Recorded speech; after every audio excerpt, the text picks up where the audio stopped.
Welcome to Manager Tools. I am super excited to be able to announce to y'all that there is a Manager Tools chatbot.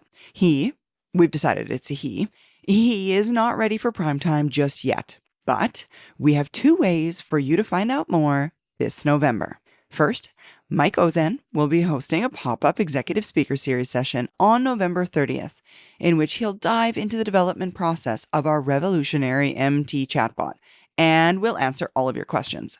Once he's shared how far that chatbot has come, Mike will also be sharing exciting details about where we're headed next. We believe that the most forward-thinking members of our audience are part of the Executive Speaker Series, and that's why we're offering them exclusive access to the use of our chatbot in return for their feedback and contribution to our vision. In order to have access to Mike's session, the video replay, and the chatbot itself, you must have purchased the Executive Speaker Series access before November 30th. Don't wait. Purchase by going to the website and selecting Executive Speaker Series from the product drop-down menu. Today's cast, preparing a performance review. For those of you that have been longtime listeners, this is familiar to you.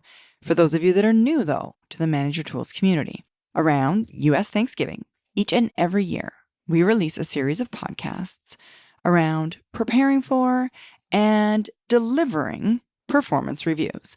Why? Because it's an incredibly important managerial behavior and one which is done all too often hurriedly, unpreparedly, and therefore poorly. And that shouldn't be the case. I mean, we know performance reviews are coming, right? It's no mystery when we're going to have to deliver a performance review, yet it's something that tends to be on the back burner, and we don't prioritize this incredibly important activity. So, today, we're going to kick off this series by delivering a previously released cast, preparing a performance review. Well, it's that time of year again. Most managers we know right now are thinking about the holidays and annual reviews. Now, you didn't forget about that, did you? Well, after years of managing, training, consulting, we've concluded that this is one of the most poorly managed and implemented processes that we're aware of. It's not hard to do, but for plenty of bad reasons, many managers just don't handle this responsibility well. For those of you who do, it's an enormous competitive advantage. Now, this is a huge topic, so we're dedicating at least the next 3 podcasts to helping you deliver an effective performance review. We've taken the approach that you haven't had a whole year of one-on-ones, despite, I'm sure, your dedication to doing so in the coming year. So you don't have the related notes and haven't done quarterly reviews to prepare for this one. In this first podcast, we start walking through how to write the review. There are 3 steps in this first part of the process: collecting data, evaluating data, and finally writing the review. All 3 of those steps are going to take about 2 podcasts to get through. And then starting with the 3rd cast from the series, we'll talk about how to actually deliver the evaluation. So with that, let's get to the conversation with Mark. I think today's topic is going to be pretty useful to folks. It's about the time of year when people start thinking about reviews and getting ready. And I know a lot of managers approach this time of the year with a lot of trepidation because they really don't have a methodology for how they're going to go about doing the performance reviews. Yeah. Do you find that folks get pretty are pretty worried about how they go about this during this You know, it's funny. I think the really good ones do, and privately they get upset that the company doesn't do a better job of preparing them and giving them information. I mean, the HR is great at giving deadlines, you know, and shaking their finger and saying you will and you have to and you must and you should. I think a lot of managers just put it off, and I'm not sure there's anything worse they can do than that, because everybody knows they're putting it off and then rushing around at the last minute and then expecting to have some credibility, some professional credibility when you're delivering a last minute review. You know, why bother? I mean, it almost sets you up for 3 months worth of failure after the fact. And to me, I'll tell you, I've been doing this job long enough, Mike, that really my whole feeling about annual reviews, performance reviews, is it's horrible. And it's horrible because you cannot win a game being down by 4 touchdowns with a great 2-minute drill. Right. performance reviews were meant to be the end, an afterthought almost, from a performance management system. Look at it this way. No companies, almost none, did any performance reviews, annual reviews, evaluations before World War II. Almost none, even before World War I. Okay? The only ones that did it were a few big companies that were very technical or had a really unusual background, and the military. And the military did it for a very simple reason. Their chain of command might change very drastically, very quickly, if they have to do their job. And so they needed a good sense of where talent was. That's why the chain of command is so important in the military. If the captain dies, I hate to say it, but the first lieutenant takes over. Interestingly enough, the military does this better than anybody else. And in fact, the military is good at it. The system the military has, you and I both were in the Army, the system is very good. It's a little inflated like most companies, but not as much as most. And the process by which it works is very efficient. And everybody knows it. So the military actually was really the first ones that did this. And then, believe it or not, my hero, Peter Drucker, came along shortly after World War II and invented a concept called management by objectives. He didn't invent it. He essentially made it very clear to people that if the big company has an objective, that the only way for it to get there is for all the individual managers to support that objective. And so bosses would say, I need this from you this year. And then they would, at the end of the year, evaluate on whether or not you did it. The whole point was management by objective was a way of dealing with things day to day, week to week, month to month, quarter to quarter. And then at the end of the year, you had so much data, the annual review was fairly straightforward. Over time, management by objective went away. It was too harsh. It was too mean, whatever, all kinds of reasons. Companies got away from coaching and feedback and day-to-day performance management. And without that, the evaluation becomes very important. You mean you're going to change my pay, but you're not going to do me the courtesy of giving me feedback along the way so I can move in the right direction? And so we've essentially we've put ourselves through lack of discipline into a situation where we have a very important process that has no hard work done in advance of it in most cases, but it still has all the implications of salary, of pay. We did a podcast once called Your Resume Stinks. Most people's resumes are not that good. That's the individual equivalent, in my opinion, of performance management, performance evaluation. This is one of the 3 or 4 most broken personnel processes in corporate America and maybe perhaps worldwide that I'm aware of. Yeah, I agree. I've witnessed it for longer than I care to admit. One of the things I've noticed, I bet you there are a lot of people who would think of you as being a good evaluator, even if during the year you weren't giving a lot of feedback. I know that wasn't you. The things they lionize about the process now is that you write good reviews. And it's become about writing or about filling out the form rather than about being clear with your subordinates about what needs to happen, giving them feedback, and being clear when you deliver what they've done well and what they haven't done well. I've been in a number of meetings where HR people, senior managers, held up a review and said, this is a well-written review. And I wanted to say, well, yeah, that's true, but is that what we're really shooting for? Because I can write real well. Does that mean I don't have to show up for work for a year, but then I can just write good reviews? So yeah. Right. The standard has become a well-written review in the sense of prose versus an instrument that's useful in helping guide someone towards improving their performance and enhancing their opportunities for development within the company. Yeah, absolutely right. Yes, and I believe that the writing is really around the formulaicness, if you will, of the form, as opposed to it being chock-a-block with good information that'll help people. So, yeah.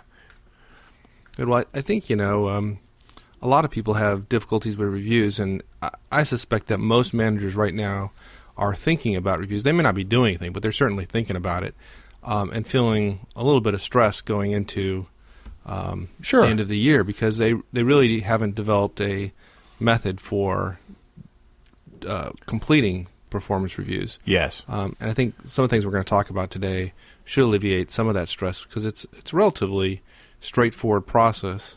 I'd say it's particularly straightforward if you're following our advice on performance management systems throughout the entire year. But there's certainly time now between now and the end of January to give somebody a well-written and effective performance review if we kind of go through some of these steps. Yeah. One thing you mentioned, end of January, you and I have kind of agreed through, my my experience and your experience that end of January is a not unusual time for the deadline to be. But we'd like to put out an ask to everybody here to send us a note, send us an email, or post to the website and tell us what the rough timeline is at your company. We'd also love to see any of the evaluation forms just so we can continue to advance our knowledge and think and be able to provide insight based on what's happening out there now. We suspect most forms are a combination of numerical analysis, ranking against behavioral traits, and also some brief commentary. That's a short answer to what we know is we have a great deal of knowledge about all the different formats, but we'd like to see what exists now. But we'd particularly be interested in what the timeline is. We're doing this at the end of the year, this year because it makes sense.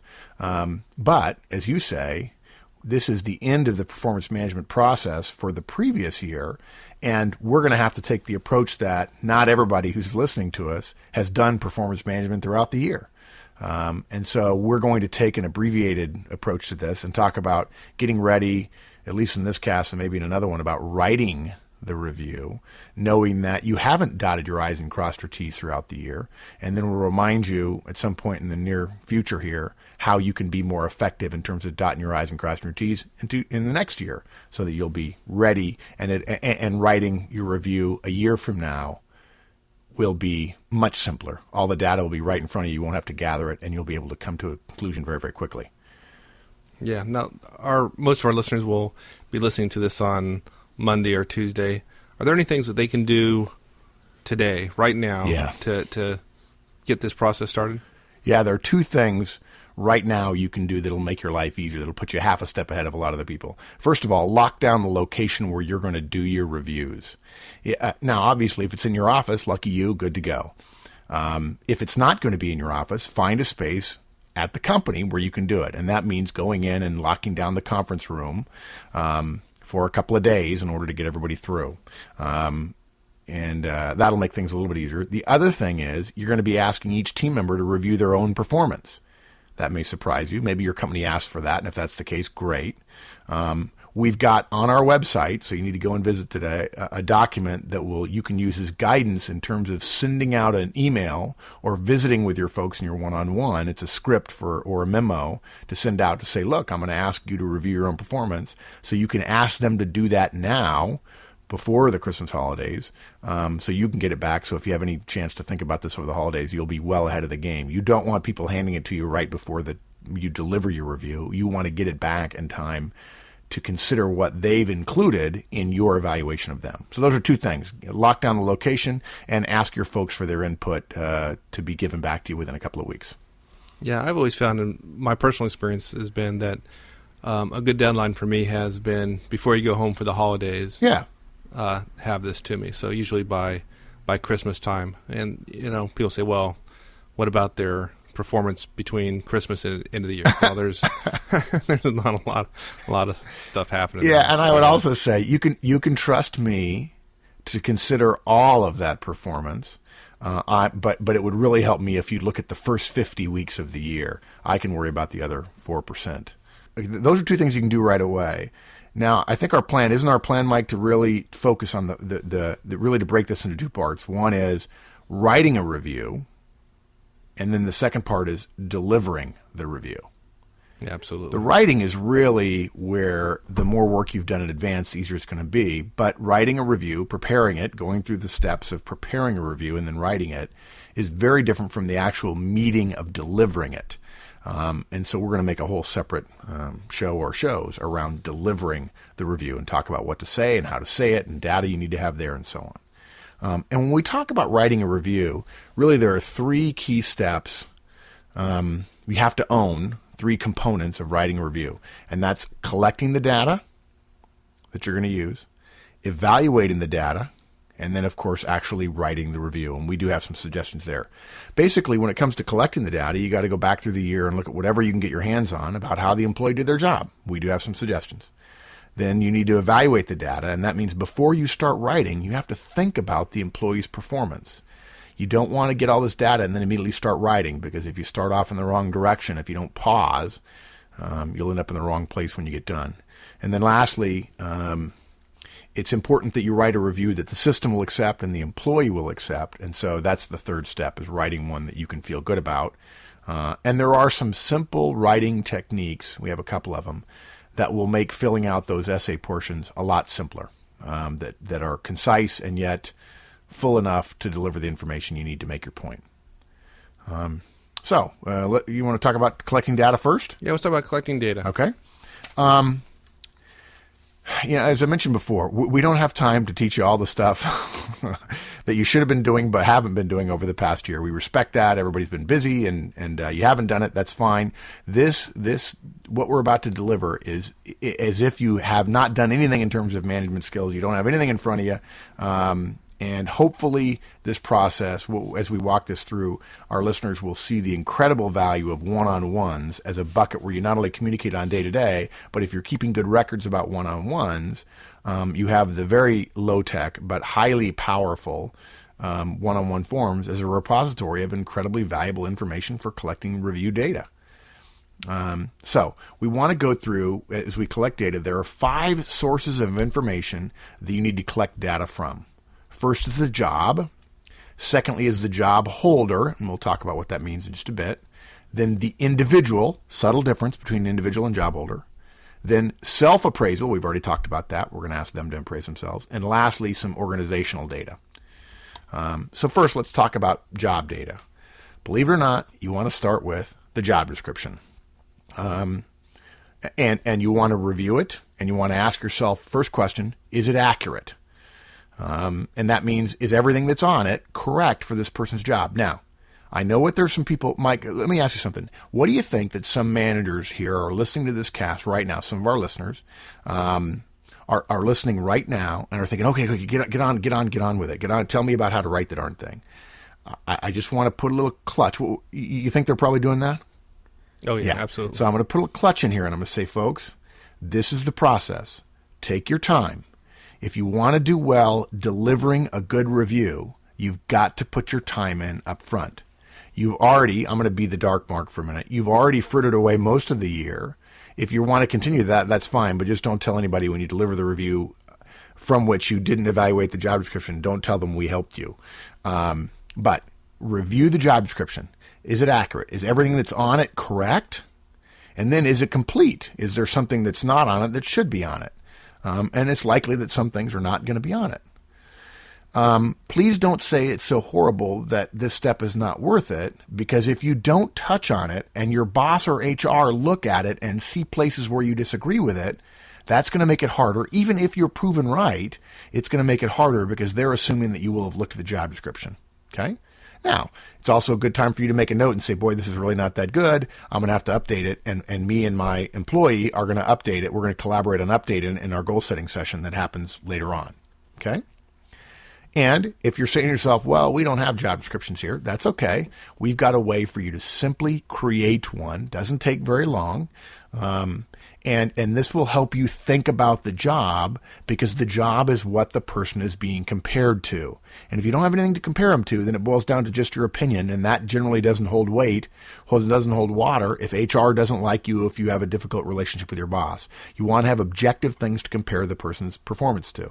So 5 simple questions you can ask yourself, and all you have to do is fill in the blanks. The first question is, the reason the company created this job was to blank. Second, the most important ways a person doing this job should spend their time are blank. Don't have to have any formal, big, impressively worded answers. Simple, plain spoken English, or whatever language it is you use. Number 3, the 2 to 3 most important duties of this job are.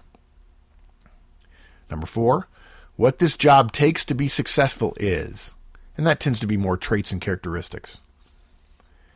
And this is my favorite. The simplest, easiest way to see if this job is being done well is blank. Okay?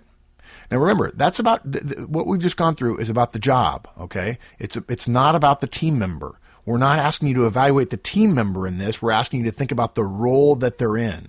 This would apply if you've got 10 customer service reps or 10 product engineers working for you, whether they work on different products or not. If they have the same job description, you will be doing this for all 10. So this may be, depending upon the types of people you have working for you and the diversity of your team, it might be a short step after you go through it the first time for one of the people on your team. Okay. Yeah, why is this so important, though? I mean, not everybody has them. They've done reviews in the past. Why is the job description so important that we're recommending people spend some time, even if they don't have one and have to create one? Okay, a couple of reasons. First of all, as I mentioned before, if you don't have a job description, if you don't know what you're if there's no standard to which you're comparing this employee, then all it boils down to is your opinion. If this person gets a very good or a very bad review, you don't want to be standing in front of your boss or your boss's boss or HR saying, this is my opinion and I don't have any legitimate standard to compare them to. If in fact there are legitimate reasons, organizational changes, institutional changes, marketplace changes, such that several of the goals you set for them in the previous year they couldn't have achieved because they're outside of their control or another division changed their plans or what have you, if you don't have any goals to compare them to, no objectives, and there's no standard in terms of their job, in terms of a job description, if there's nothing objective about it, then you're left with your opinion. If they did very well and you want them to get a big raise and it's all your opinion, the person who has the budget is going to say, well, no offense, but you're just a manager or a director or whatever. That's nice. That's your opinion, but we don't have anything to compare their data to. We're going to choose to leave him off as opposed to the person who nailed every single one of these other job description points over in this other division. Or if they did really poorly, you don't want to be in front of HR saying, this is my opinion. And they say, well, but do you have a job description? Well, no, we don't. You guys didn't do it. Well, even though we didn't do it, you really need to compare them to an objective standard. Let's go ahead and wait another year before you write them a difficult review. Let's give them a job description to compare themselves to. Right. So you can only evaluate performance in the context of a specific standard. There you go. I took 2 minutes to say what you said in like 3 seconds. No wonder our podcasts are too long for those morning commutes. Good point. You're absolutely right. You need an objective standard. It gives you so much credibility when you have to stand next to your reviews. And again, the big thing with reviews are either tail of the bell curve, the top and the bottom. You want your top people to get what they deserve, and you want your bottom people, you want the review of the people that are at the bottom end of the spectrum to stand up so that you can have credibility when you put them on step one of counseling or whatever the case might be. You want the organization to stand behind whatever evaluation you give. Okay. So that's the job. You said... Go ahead. Yeah, you said... So you said something about the second source information being the job holder. What's a job holder? That doesn't... Yeah, it's really a bad title. We may want to come up with something different. This is actually the work that the employee did, but it's not. We're not at this point talking about the employee. Okay, we separate the objective data we could gather or behavioral observations from the person. For instance, Mike, when we talk about the feedback model, we don't say you're a bad employee. We said you did X, and here's what happened. What can you do differently? In fact, I think I joked in one of our sessions. I said it's completely okay for you internally to say to yourself, "I love you" or "I care about you," and when you behave this way, here are the bad things that happen. We don't say "bad boy." We say, "Son, I love you, and you need to do this differently." Not implying, again, that employees are kids. They're not. Okay? So we make a distinction between the individual, where we look at their history with the company and their resume, previous reviews. That's past. And the actual stuff they did in the job. If you wanted to call this performance data, that's fine. You could. Does that help? Yeah, that helps. Good. Okay. Yeah, we might want to change that and call it performance data. So what kind of things would you find when looking at this particular area of information? Well, the first one, and I'll tell you, this is one that gets missed a lot, is objective data. And I'll tell you why it gets missed a lot, Mike. We talk about this. You and I have talked about this before in terms of human behavior. You've commented that I have a really good ability to observe someone and then describe their behavior rather than how I feel about their behavior. For instance, the whole thing about you made me mad. No, you didn't make me mad. You behaved a certain way, and I choose to get mad. Well, so often managers are so quick to say, to not even see the behavior, but just to say, oh, he's angry, or he's sharp, or she's full of foresight, or she's got a lot of insight here. That's not actually what happened. What happened was things they said, things they did, the words they said, how they said them, and so on. And a lot of times what happens is managers are quick to generalize or to draw a conclusion and forget what behavior, or more importantly in this case, the data that they have that supports their opinion. I tell you what, if you don't observe objective data, and there is objective data in the system somewhere, and you have a review that's really good or really bad, because those are the ones that are going to get challenged.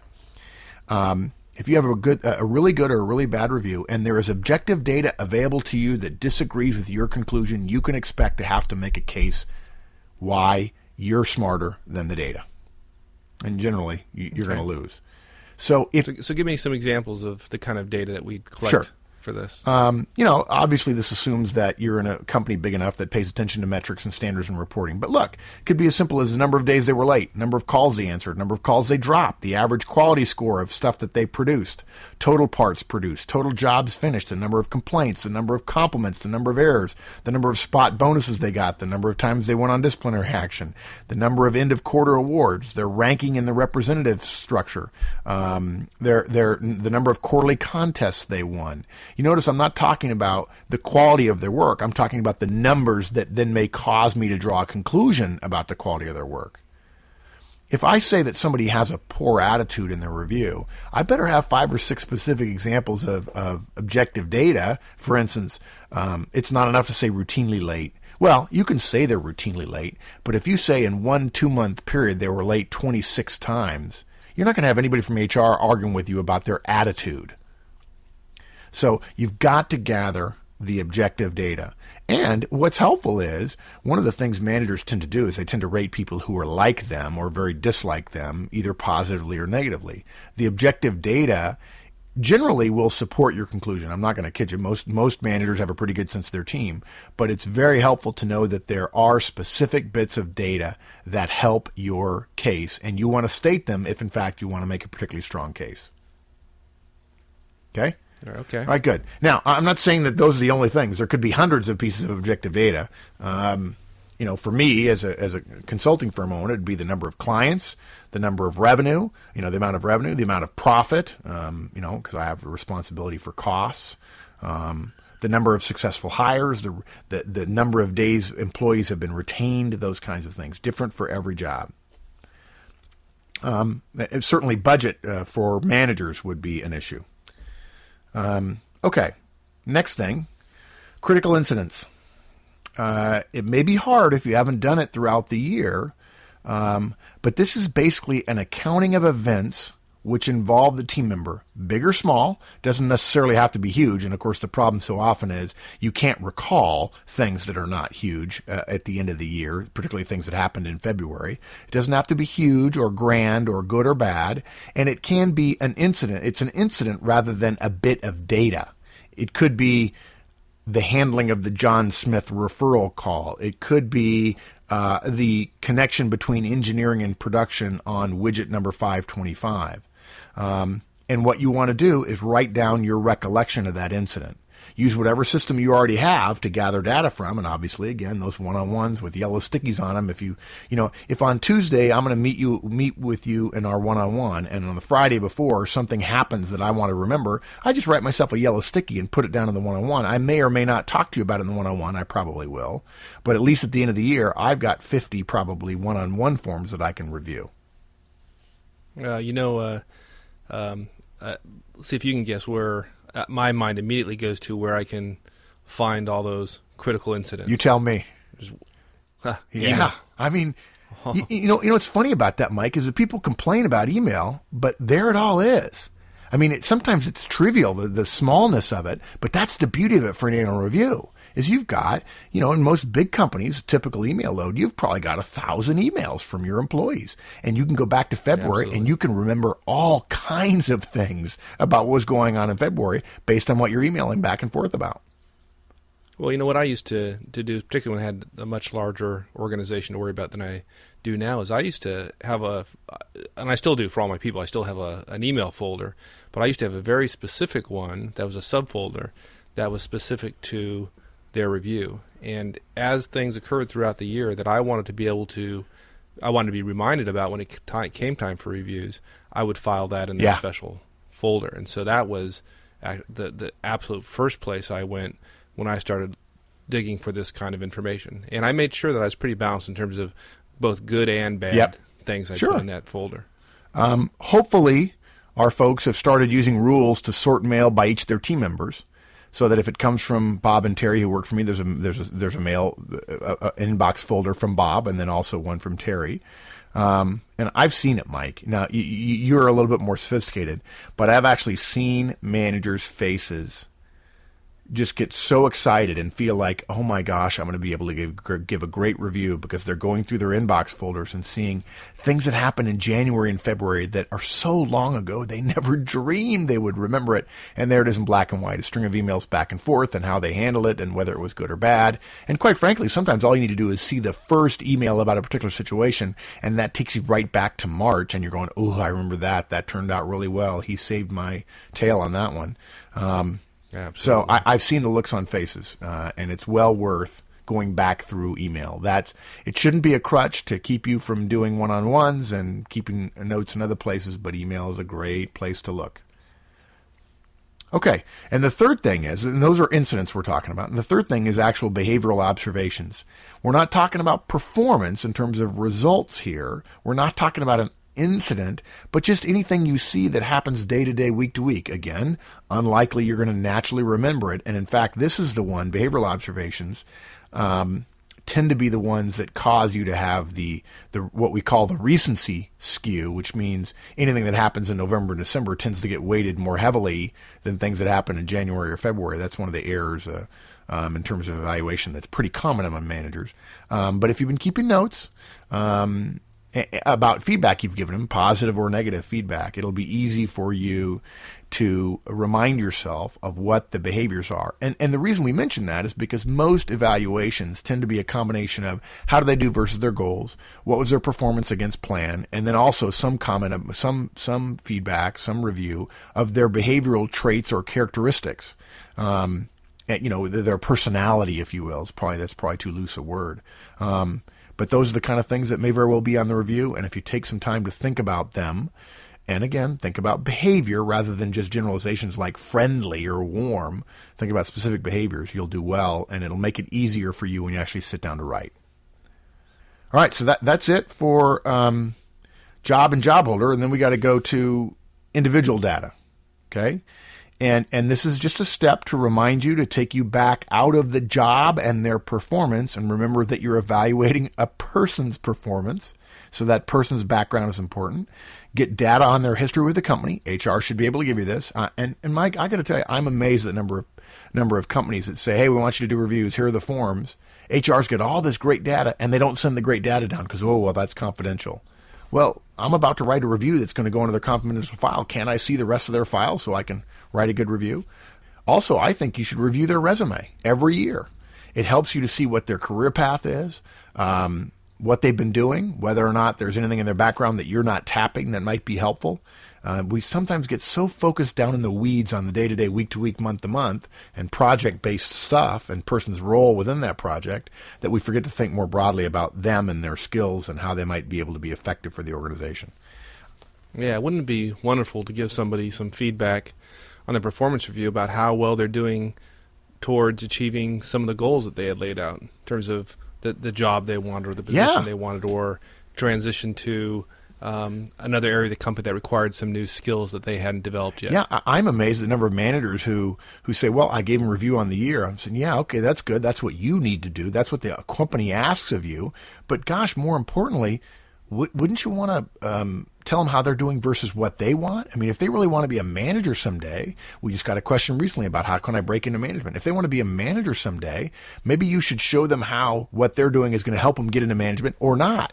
They may have done everything they're supposed to do during the year, but if you didn't know they wanted to get into management, you may not get as much energy delivered towards you next year. So, yeah.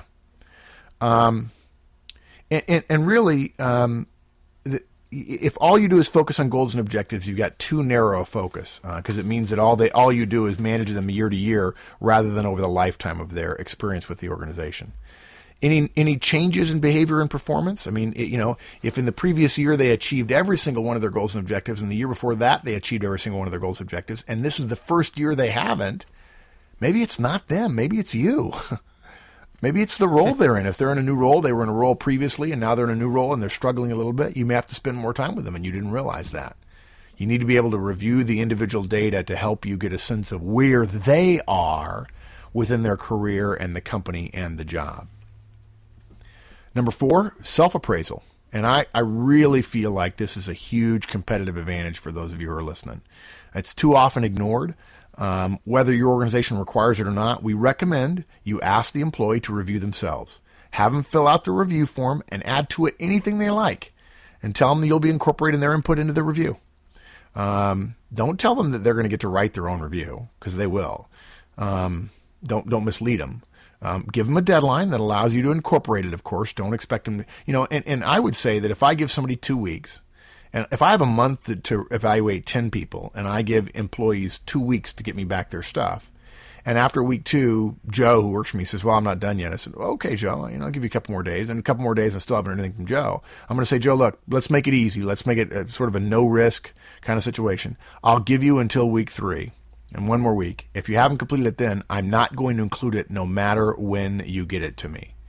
And I don't have any problem if I end up getting something at the last minute that's really poorly thrown together. I have no problem giving him feedback about the fact that it's apparent that he doesn't care as much about his review as I do. I may not ding him significantly on the review, but if he's got other problems, I might use that as an example of him not stepping up to a reasonable request on my part.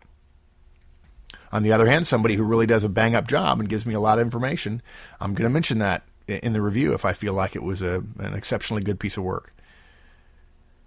And then lastly, I generally think more broadly than just yourself or your team. And that means approaching a couple of peers, particularly if you're a new manager. Ask them to give you a couple of reviews that they've written on jobs roughly similar to maybe what your team does. And if they need to anonymize them so you can't tell who they are, that'd be fine. But you need to see how other people in similar roles to you review people. I wouldn't ask HR because they always have 20 questions and they want to. It becomes too hard. And I would just do this sort of quietly to give you a sense of how well you're progressing toward what you think a good review might look like. This is particularly important if you've never done this before. So in this case, you're actually looking for information about how others review others. Is that versus looking for input about a specific individual's you're looking for, this is sort of the last step before you start evaluating the data. In my mind, the data that you're looking at includes 2 distinct sets. It's everything related to the person, and then there's the organization within which they work. And so when you look at the job, that's not really the person, but the job holder and the performance data, that's about the person. Individual data is about the person. Self-appraisal is about the person. But the job is a function of the company. The organizational input is a function about the arena in which the job and the person are working.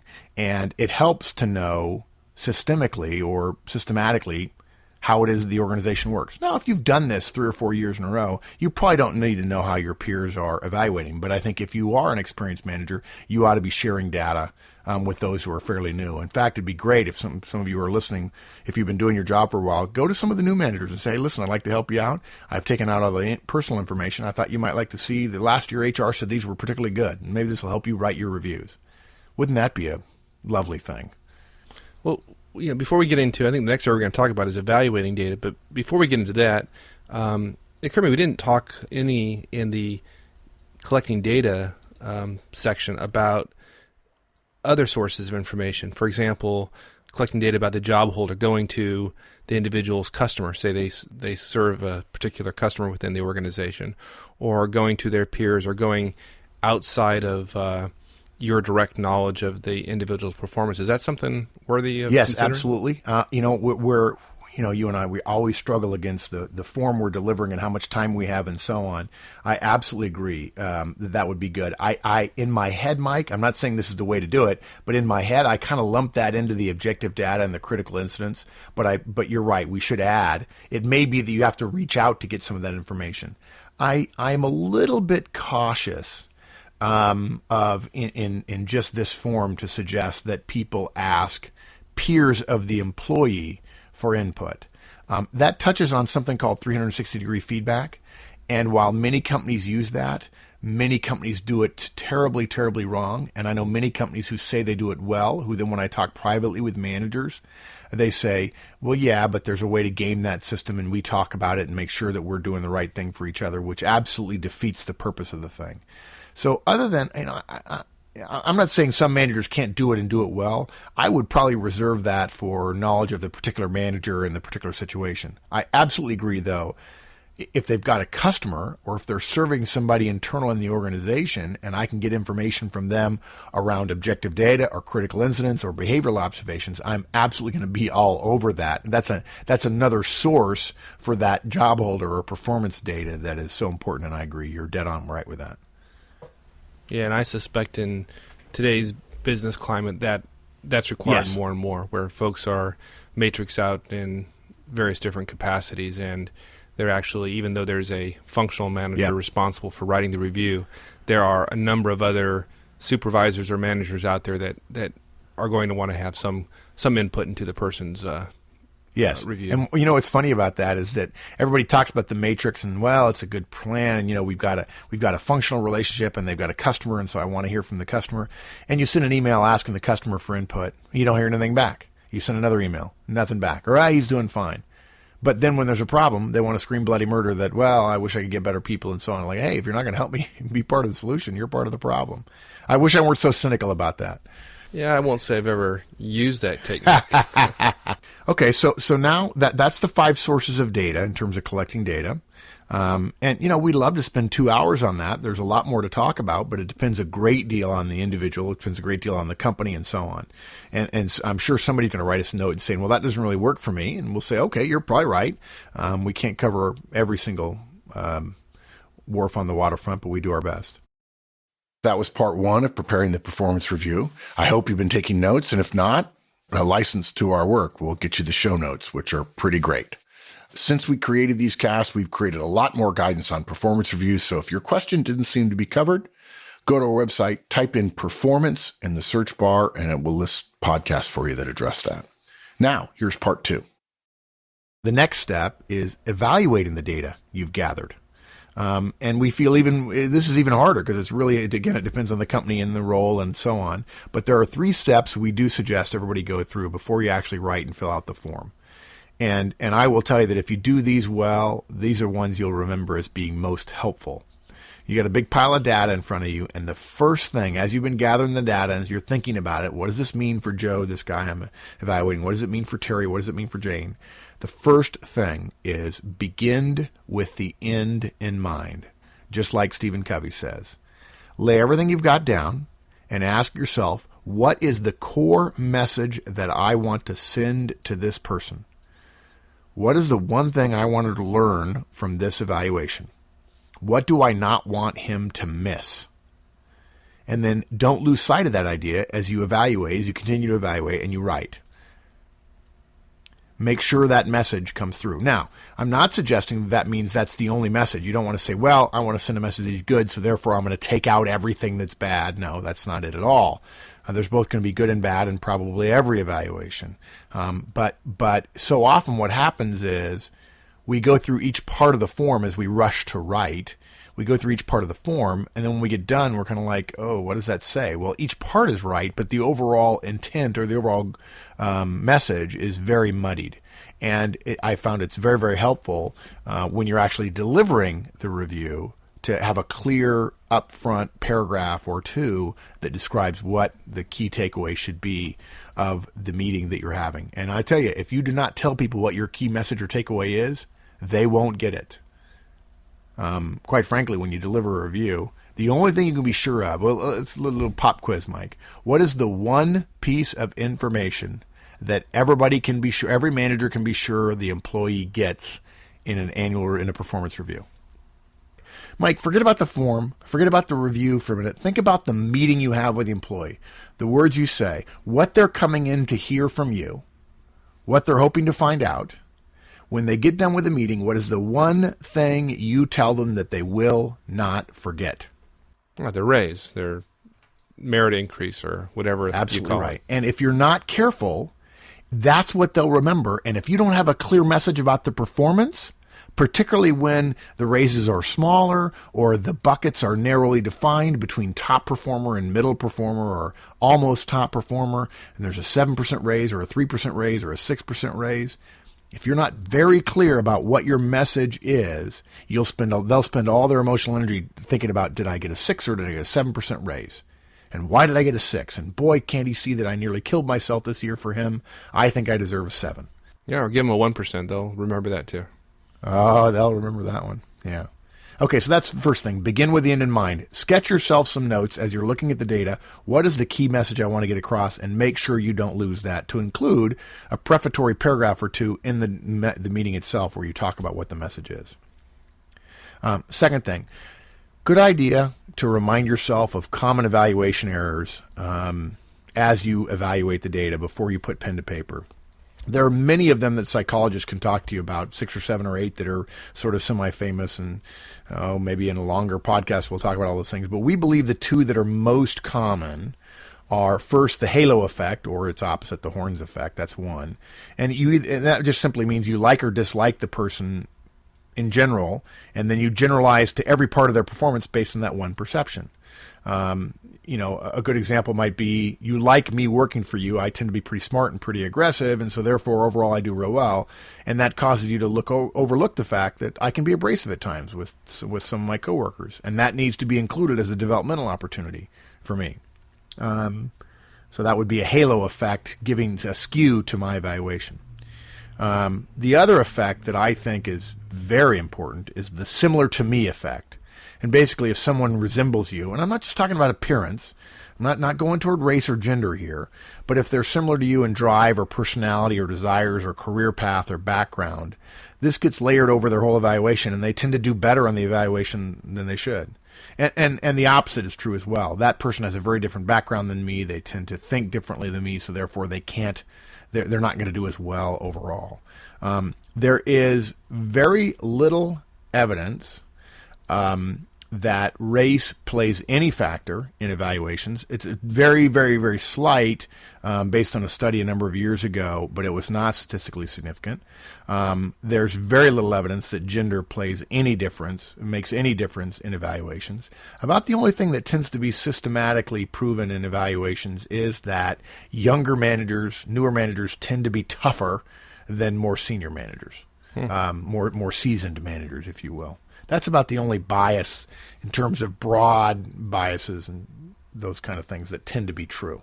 But individual common evaluation errors are the 2 that are biggest, I think, for most managers, are the halo effect and similar to me effect. So just take a moment and think about that. And if you look, and this leads to a final point, which is when you're done evaluating everybody, you should look at where everybody ranks, and put them on a bell curve, if you will, and who's my top person, who's my bottom person, who's in the middle, and so on.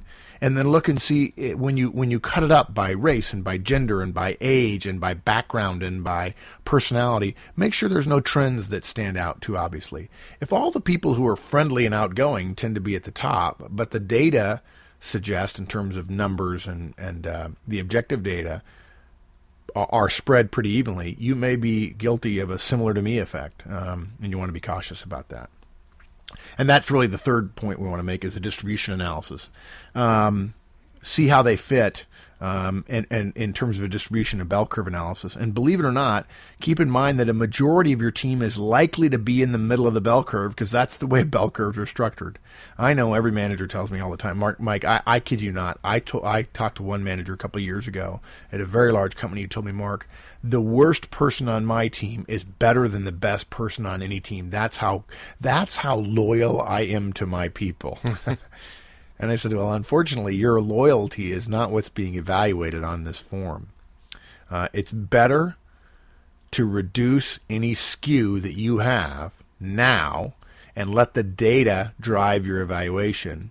And then if you feel like there's a misunderstanding or it's really not accurate, then go back and mine the data again to see if you can justify a higher ranking for somebody if you need it.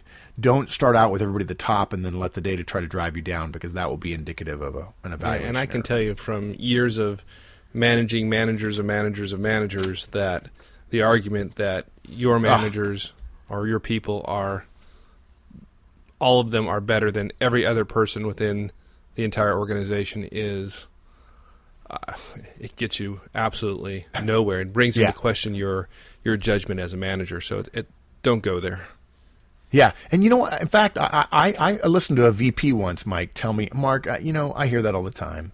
I have the simplest solution in the world. I say to him, okay, Rob, great. And you've got, this is your bucket for raises. You're not going to get any more. You decide how to apply it.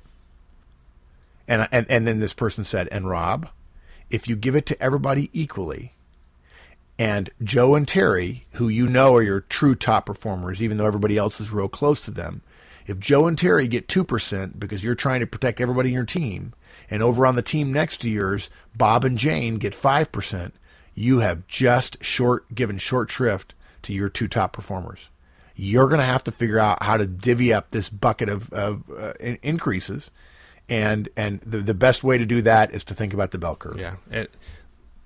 In my experience, people evaluate how well they've done. It doesn't matter what you've written on the paper. In the end, they judge it based upon the raise they get, and the raise they get relative to their peers. And this, in my experience as well, there is nothing more difficult for managers to do than distribute a fixed amount of money across their team. And the number of times I've seen where people have done this peanut butter approach and just spread it evenly across the organization is, it's incredible, and it is absolutely damning to the organization when you do that. Yeah. The sad thing about it is it's much easier to do that if you haven't done feedback and coaching out throughout the year, where you haven't given them a lot of insight into how they're doing. And of course, one of the things we've talked about before, we're not making a big deal out of it in this cast, but you ought to be doing reviews on everybody, not with this much detail, but you ought to be doing annual reviews on everybody, performance reviews each quarter, so that they're prepared to hear what you're going to tell them at the end of the year.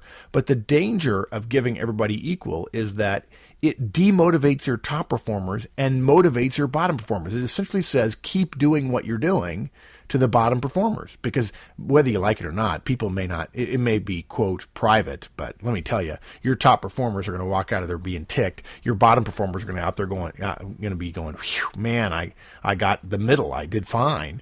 And so they continue to do what they do. And then when you try to give them different feedback in February, they're going to say, wait, last year I got the same raise as everybody else. Why all of a sudden you picking on me? And the top performers say, look, if you're going to pay everybody else the same amount, why should I give you my best? I'm going to either, A, move down to the level that is commensurate with the pay you're giving me, or 2, go to a different company or a different boss who's going to pay me what I'm worth. Can you think of a worse situation than a manager encouraging their worst people to stay and encouraging their best people to leave? That's exactly what happens, and I've seen it happen. And I hate to be a pain, but I got to tell you, the reason why they do that is because managers are afraid.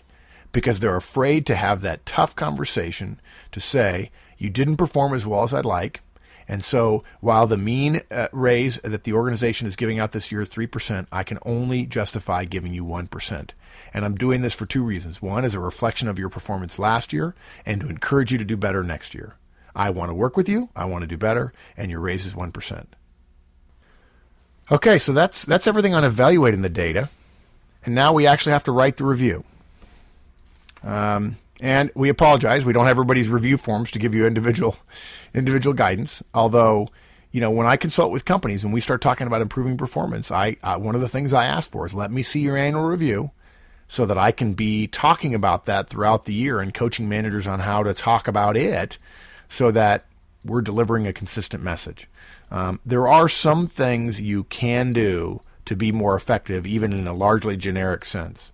And the primary thing is, the key point to keep in mind when you're writing a review, when you're actually filling out the form, whatever form it is, and you're making your case on that form, is determine what information you have best conveys the core message that you came up with when you were evaluating the data.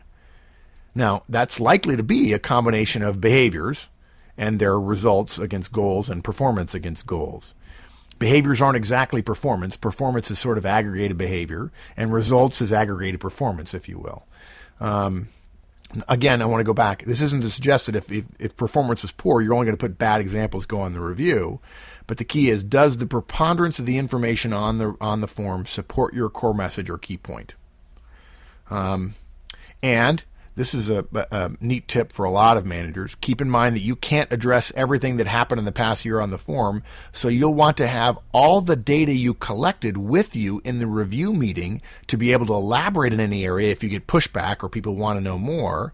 More data is better, even if it's not on the form. So if somebody challenges you, you can say, well, that's the example I put on the form, but I actually have 6 more here, Joe, that'll tell you really where I think you stood. And I think if you put all these together, it'll give you a clear sense why I said what I did in terms of your ranking in that particular area. Now, there are 2 writing techniques that, believe it or not, Mike, when I first suggested these to a manager, she said, that's the neatest thing I ever heard when it came to writing an evaluation. And I just kind of taken it for granted because I learned it from a great boss I had. But we're going to share 2 points, and we're assuming that your review form is some combination of numerical ranking or a scoring system, plus some opportunity for written comments, usually not long essays, but some brief period where you get to elaborate upon a numerical ranking. And usually the guidance is, if you give a very high ranking or a very low ranking, you're expected to give good data, so good information, good commentary to support those rankings. And I know a lot of managers who actually put a lot of people in the center of the form simply because that means they don't have to write a lot. Oh. That's not a good reason to do so, although generally in a bell curve situation, it would not be unusual for there to be a lot of average performances against task, and that's fine. So in those cases where some short amount of elaboration is required, we suggest you use one of these 2 techniques depending upon how much room you have and how important the point is that you want to make. The first technique is called the SEER technique, S-E-E-R, and it's generally used in the places where you have more room, and it's probably better if you want to make a more important point. I generally try to use this one first, and then if I don't have room, I tend to go to the second technique called the SumX technique. So the SEER technique, it stands for, SEER, S-E-E-R, stands for summarize, elaborate, example, restate. So, for instance, Bob is my best customer service rep. He consistently exceeds every customer service rep standard in the company. He recently saved a difficult call after 3 other reps had failed to do so. He's an example we ought to put on training videos. So let's go back over that. Bob is my best customer service rep. That's a summary. He consistently exceeds every standard that the company puts on customer service reps. Okay, that's an elaboration. An example, he recently saved a difficult call after 3 other reps had failed to do so. And then a restatement. He's an example we got to put on every training video. Or if you want to be even more blunt on the restatement, Bob is my best customer service rep. Period. That's it. 4 sentences. Okay? If you need you have a little bit less room, or it's not quite as important point, then you use what's called the SumX method, which is essentially summarize and then give an example. And it's 2 sentences long. In the first sentence, summarize the behavior, and the second, give an example. So this would be as simple as, Bob is my best customer service rep. Recently, he saved a difficult call despite 3 other reps not being able to. Period. There it is. I will tell you that one of the neat techniques, writing techniques, this is an actual writing skill, one of the best ways to reduce the chances that people will disagree with your writing is to write short declarative sentences. And that means avoiding commas, avoiding ands, avoiding semicolons and colons and howevers. The less commas you use in your review, the less other people will misunderstand, and the more likely your review will get the point across that you want to, and it will also pass muster with the organization and with HR. Good writers hate commas, and good writing usually is considered good because it's clear. Commas tend to make people less concise, and I've actually seen plenty of times where all I did was exchange comma with a period, and that's all you need to do. And it's simple, pretty simple. Good. Now, again, there are 1,000 different ways to do forms. I mean, depending upon the form, and so we'd love to give you more guidance, but it just depends on your particular form. Again, now you're going back. You want to overall think about whether or not your core message is accurate and whether you've supported it with enough data. If for some reason, as you look to the end of your form and you say, gosh, I'm just really not sure about what my final rating should be. Does this form support the final rating?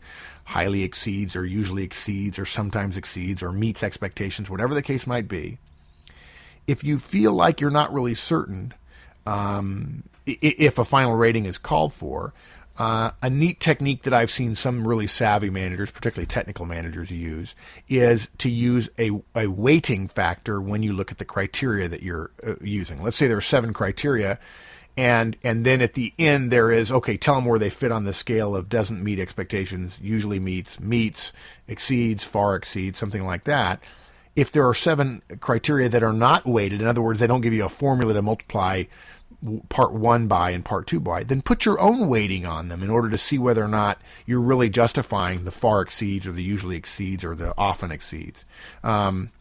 So if you've got 7, maybe you look and you say 2 of those really are the ones I feel are most powerful. Well, okay, weight those more heavily and take all 7 and start off with, say, each one getting 15% of the total, which is close to 100%, and then add some to the ones you feel most important about and take some away from some of the others. And that will be a way to you multiply the one score by the weighting and then add them all up, and that will give you an overall rating, and it'll tell you how you fit against the new standard, if you will. Mm-hmm. And then there are 2 final steps that we recommend that are simple to understand and hard to do. The first one is to take a strategic break. I am really surprised at the number of managers who ask me for help on a review. They send me an example, and I say, well, I'd change this, and they're about halfway done, and the next thing I hear, they're all the way done, and 15 or 20 minutes later, because they finally got excited and they're burning through it and they're done. I see a lot of managers rushing at the end of the review process just to get done versus to support the purpose of the review. Don't do it. Schedule time now, before the deadline of when you have to deliver these reviews, to take a strategic break. A weekend is great. Don't work on weekends. Don't stay busy all week at work. Your January is probably relatively unscheduled right now. Don't fill up your time with stuff on during the week in January and then spend your weekends being miserable and making your families miserable by putting it off and rushing at the last minute to get done by Sunday so you can deliver something on Monday. Schedule time now during the holidays, not when you're off with your family. When you're off, you should be off and not working. But schedule time when you're at the office, an hour here or 2 hours there to gather the data and to evaluate the data. And then schedule time during the work week in the early January to start writing the reviews. And then once you're finished writing it, it's going to be a draft. Think of it as a draft. Leave it aside for a weekend or for 2 or 3 or 4 weeknights. Step away from it. Let the review sit. And then when you come back to it in the final step in the final review it fresh and make sure that main point that you want to make is clearly made, that the numbers support whatever final answer you came up with, that the data is supportive of the point you're trying to make. And lastly, let's make sure that there are no spelling or grammar errors. And if you're wondering how to keep from there being spelling errors of words that are incorrect, but in fact are spelled correctly, most copy editors will tell you to review the document in reverse order. Read every word backwards. It's kind of hard to do, kind of confusing, but it really points out when you've got spelling or grammar errors. And then lastly, you want to have all your supporting data available on a separate page or 2, typed, handwritten, whatever the case might be, organized to make it easy for you to find what you need that didn't make it onto the final review form itself. And, I think we've probably spent about an hour talking about this, Mike, but that essentially is those are the steps. You've got to gather the data, collect the data, you got to evaluate it, and you got to write the review. And then, of course, the next step is to deliver it, but we're going to save that for another set of podcasts. Great. Super. And let me ask you a question, though, before we go. Sure. Yeah. How about using performance software? There's software you can buy out there to help you perform performance reviews. What do you think about the use of those tools, and when might it be appropriate and when would it not be appropriate to use something like that? Well, I know you've used it, or you certainly know more about them than I do. I've seen them used a couple times. I've never used them myself.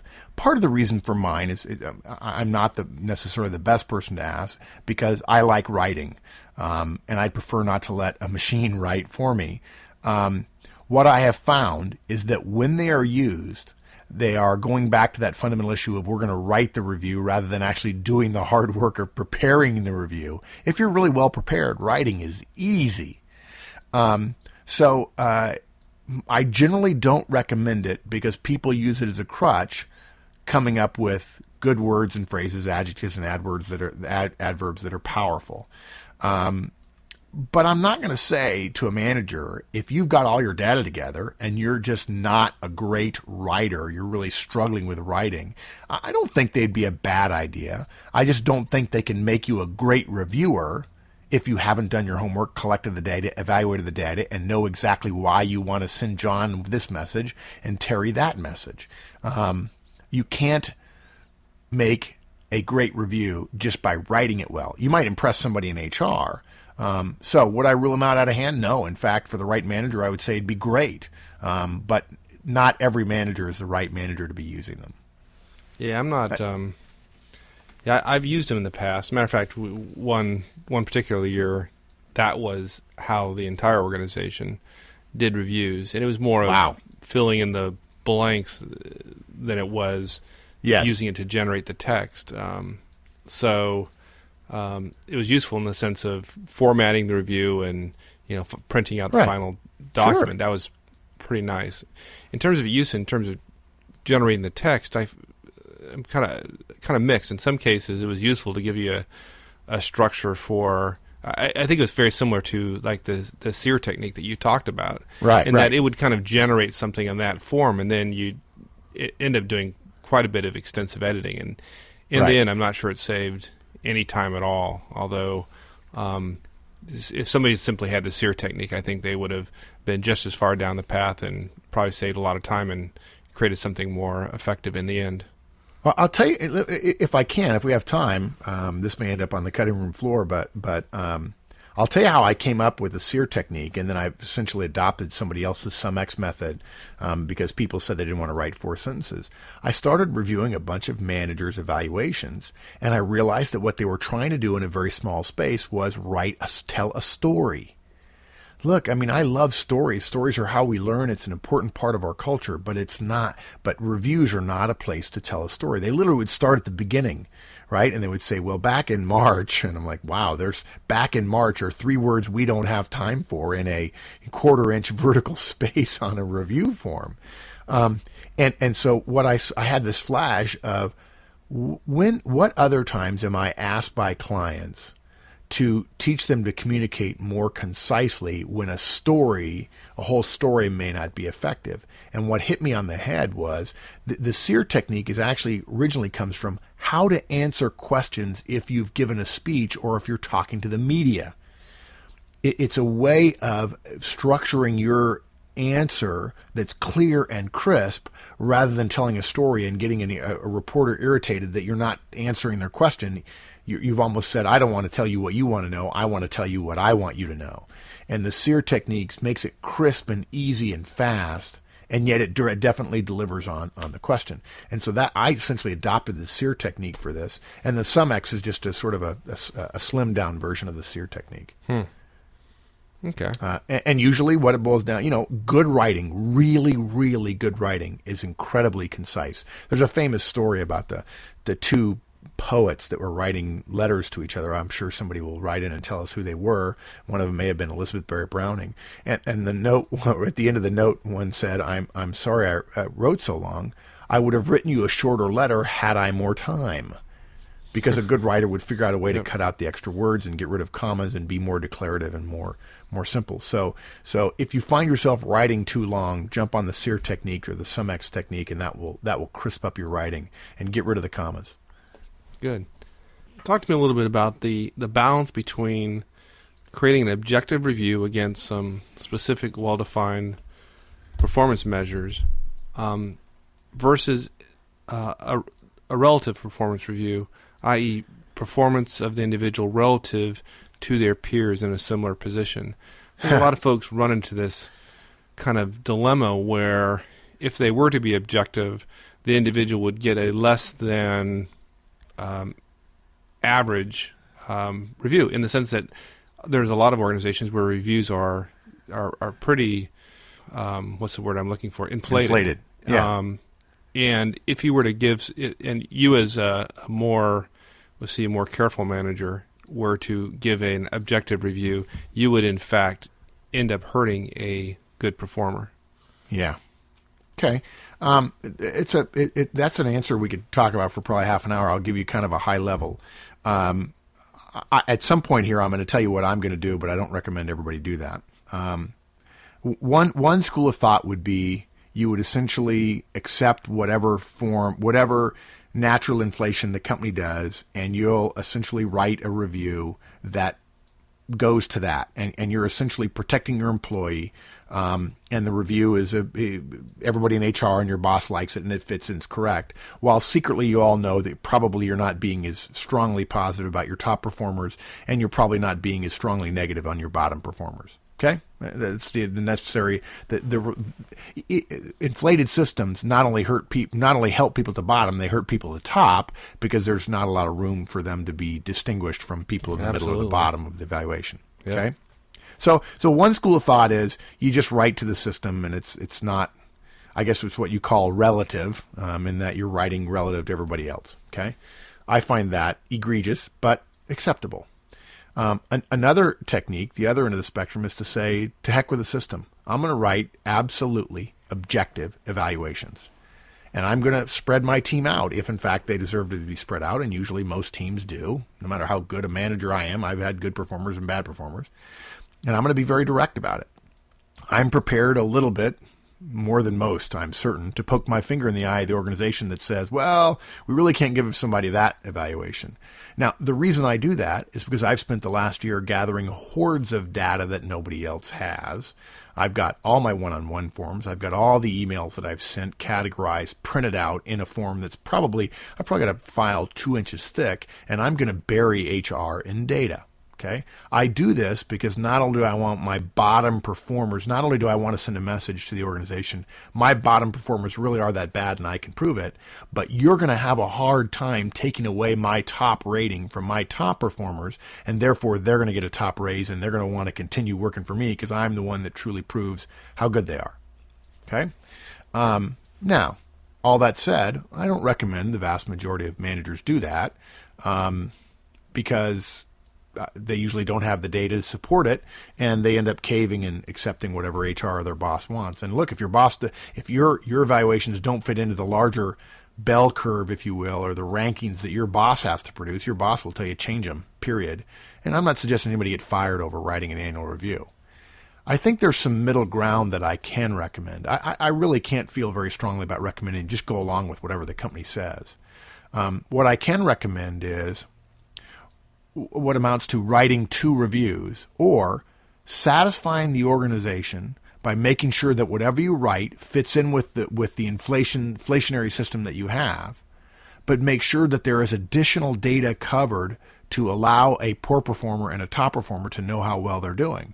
Now, the problem with this is that it tends to hurt your top performers more than it hurts your bottom performers, in that the bottom performers feel like they got a pass. You better make sure that when you give them the second part of the review, we say, look, this is a review. The system is inflated. If I put down on paper how you actually did, you'd be over here, and I'm not prepared to tell you in 1 year that your 10 years with the company where you've been given above average reviews are grossly inaccurate. I'm going to tell you that you've just had a warning shot fired across your bow. I've been your manager for 1 year. Or maybe I was your manager for 10 years, but this is the first year I'm telling you next year is going to be different, and I'm going to be collecting data to support my different evaluation next year. And you got to pass this year, but you're not going to have 10 more years of passes if I'm your boss for 10 more years. For my top performers, I'm going to say, you know what? The system is very inflated. Here are some things I'm going to do next year to make sure that you get highlighted a certain way, and I'm going to fight these particular ways for you, and I'm also going to put a memo in the record to the boss which says, the system doesn't really give me a chance to evaluate Bob as truly great as he is because everything's inflated, and so here's some things I want your help on next year to give Bob the kind of visibility to top people that will help him or her be perceived more effectively to make it easier for me to give them a fully exceeds expectations, the top rating that our company gives. Now, I'm also very willing to make relationships with everybody else in the organization and to know where HR's stand is, to talk to HR in advance, to give them 3 months notice in advance that one of my top performers is truly going to be a fully exceeds and this other person is a bottom performer, and I want to give you some sense of the data that I've already got over 9 months. Like maybe I'll show them the third quarter, quote, annual reviews that I just got done giving everybody and say, I've got one of the guys that if I gave him a review equivalent to the previous 3 quarters, he would do terribly. And I want you to know that I've got data to support that. I'm doing those kind of things all along because I don't consider the annual review to be just something that happens at the end of the year. I consider it to be nothing more than the end result of a year's worth of work. Is that... I know that's kind of a long answer. Did I? Yeah, no, that makes a lot of sense. My experience is and my question was really more directed toward making sure that your top people get an accurate performance review in the sense of they understand what they need to work on the following year, but doing it in a manner such that they don't get unfairly punished by the system because it's not quote unquote a perfect review. Yeah, in that case where I've got a top performer who, he's clearly doing well, and I think there's a chance that he could get the top possible number, but if I truly evaluating objectively, I might take him off of that, and that would be like the kiss of death if the system is that inflated. Then the last thing I want to do is going to hurt my top performers. I might take a different approach to one of my bottom performers. And it just depends on the system and how inflated it is and so on. But the last thing I'm going to do is say to myself, I can't irritate anyone, or, I have to take care of everyone, so therefore I won't irritate anyone. The people I'm most interested in taking care of is my top performers. My bottom performers, the top 20% of my staff tend to do 80% of my work, like it or not. If I get in trouble with my bottom performers a little bit, I'm okay with that. I don't want to be in trouble with my top performers. In my 25 years of doing this or whatever, I've never lost any sleep about the effects of an objective evaluation on my bottom performers. That's never bothered me. And clearly, my bottom performers, I want to encourage them to seek other forms of employment. So that's frankly never bothered me. It's when we talked earlier. When we talked earlier about this, I had a thought. One of the ways we started talking about this was, of course, the Army system. At the time when we were officers, there was a non-commissioned officer system, and we had a lot of great NCOs work for us. We were very lucky. And the system was basically, they had to get 125 out of 125. The system was so inflated that if you get 124 out of 125 points, you must have done something terrible, like inadvertently killed somebody. Yep. And my thinking about that is if an NCO worked for me and it really literally had done so poorly, but I couldn't justify firing them, I would say to them, I'm going to give you a 125 this year. If your performance stays the way it is, I will fight for you to get a 124 next year. And what they knew that meant was that would be the end of the career. What ended up happening was and what I would say is, if I am your boss at your next review, and it's longer than 90 days from now, and I don't see any improvement, I'm going to follow my sword to give you a 124 rather than a 125. What would happen then is they would both get very motivated to do better, which is sometimes all that I needed, or they would figure out a way to leave my team, and that's a good thing too. Right. So... yeah, I'm not going to help him go somewhere else. I think that's another problem with annual reviews. People, let's send him over there. He hasn't been doing well here. Let's send him to another team. And nobody's willing to say, boy, he's really a problem. I'd fall on my sword and quit before I ever did that. I wouldn't say, well, I really want you to take this guy. He's really pretty good. Got some issues, but you'll like him. I wouldn't do it. I can't imagine you doing that. I'll tell you, and we're running out of time here, obviously, but one thing that's been terribly effective for me is I have always tried to spread out the curve. I've tried to have people at the bottom as well as people at the top. And the act of doing that has, again, encouraged the poor performers to leave, and it's encouraged the best performers to stay. And my success in my career has largely been a result of the kind of people I have working for me. And even, let's be more precise, not just the kind of people you have working for you. Yes, of course that's true. But the kind of people who want to come to work for you. You end up getting a better recruiting class, if you will, every year internally, because people know you take care of your top performers. Yeah, absolutely. There was a period for a couple years or so in my old information technology job that it was, I think it's pretty safe to say that folks thought that if you wanted to get promoted to a director, if you wanted to be an executive in the company, then you'd go to work for Mike. Yeah. And the reason being is in the previous 2 years, the only folks that got promoted to the executive ranks came out of my organization. Yep. And I will tell you that those folks absolutely deserved it. It wasn't a matter of my persuasive abilities to get them promoted, but it was a result of what you just said, which is you get people promoted, then the best people are going to want to come work for you. The only way to maintain credibility, by the way, in terms of getting your best people promoted, is you have to highlight the worst performers as well. You can't put everybody up into the top quartile. It doesn't work. I remember working for you years ago when you were a client of mine, when we first started this whole discussion about manager tools and leader tools and so on. I remember saying to you once, you have got some superstars working for you. And you know, people really hadn't officially noticed it yet. The promotions hadn't yet quite occurred. That happened a little bit later. And you just kind of raise your eyebrows to say, oh, yeah, you noticed, man. I got some good people working for me. And you know, you said, look, you know, you told me, I remember very clearly, you said, look, if you ever need 2 hours of my time for us to just go noodle about things, I can do it. And that was one of the first times that an executive director or senior person in an organization ever said that. And the reason why is because you had great people working for you, and you didn't need to be in their shorts all the time managing their work because they were so good they were doing it themselves. That was a great, a true moment of executive knowledge. That's good.